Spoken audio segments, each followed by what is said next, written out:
because it is all about technique. And the more time you can get on the rower with somebody giving you feedback, I think the better you're going to be at. So that's what I would like to do, and then just have people work through, okay? Feel free to stop me at any point. As you probably know, the damper setting controls the speed at which the fan slows down. So it will change the initial resistance that you get. It doesn't change the resistance once you get moving, because it's a constant resistance machine. So you don't have to crank it up to 10. If you're really hammering hard workouts, you might find you want to do that, but you don't necessarily have to.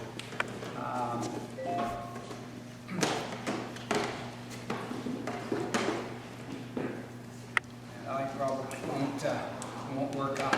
So, from an initial point, just as I would think people are doing if they're doing deadlifts, the ideal posture is something of an arched back.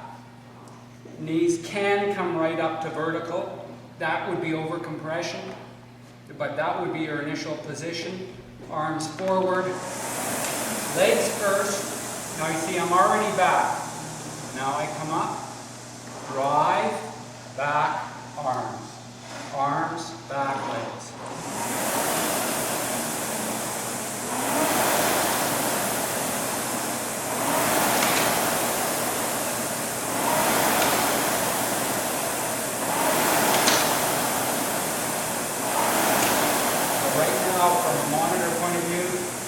At 22 strokes a minute, 145 pace. So you can see you don't have to wind it up in terms of your stroke rate necessarily to really get a good application of power. You will know, and the most important thing is to get that sequence of the leg drive, then your back, then your arms, then the reverse. Arms, back, legs. That's all there is to it. Questions?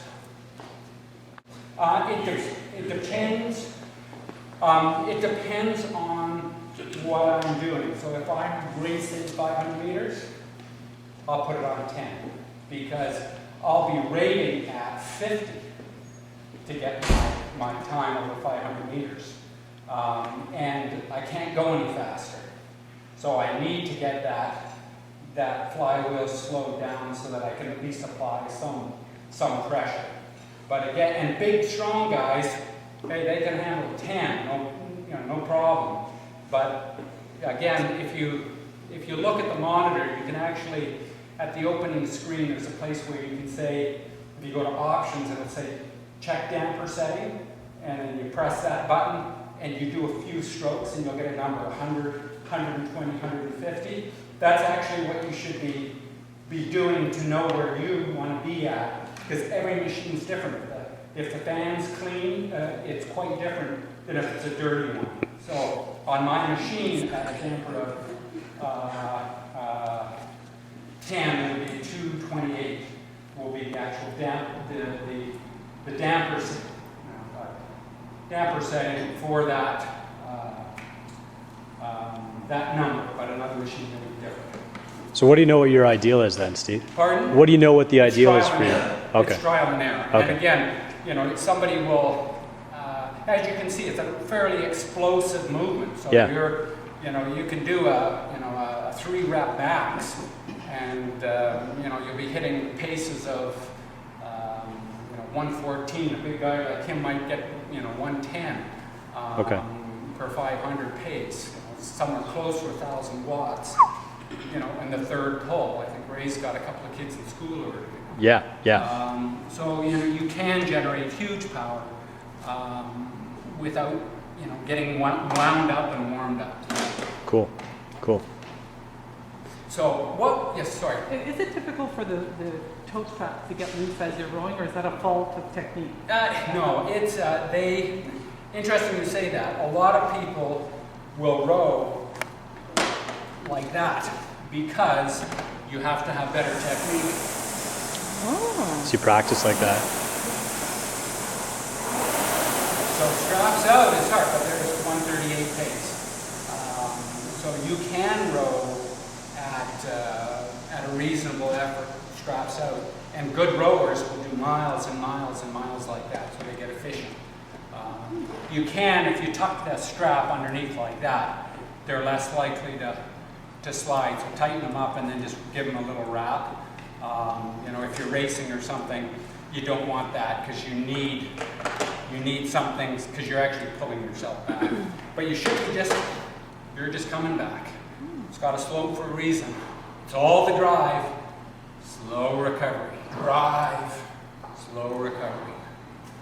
Okay. So it should be like a 1, 2, 3, 1, 2, 3 for the waltzers. Just a quick question. Yeah. Being someone a little shorter. Who's How that? is it more difficult for people to row when you're short?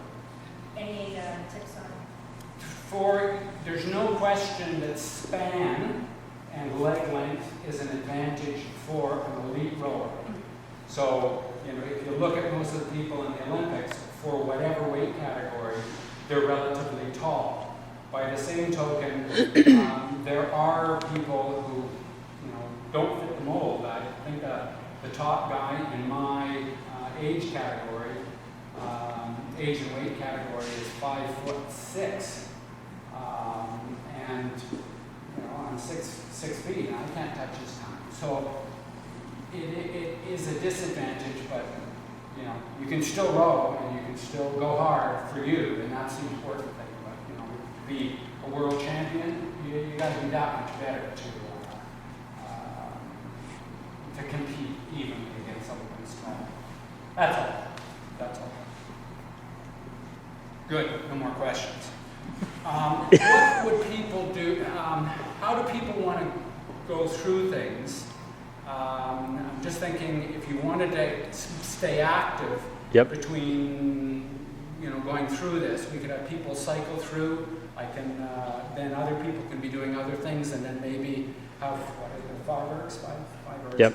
Have 5 people at a time waiting and watching and seeing the critique of the other people, and then if other people can do another exercise, that's probably the best. Cool. All right, let's do that.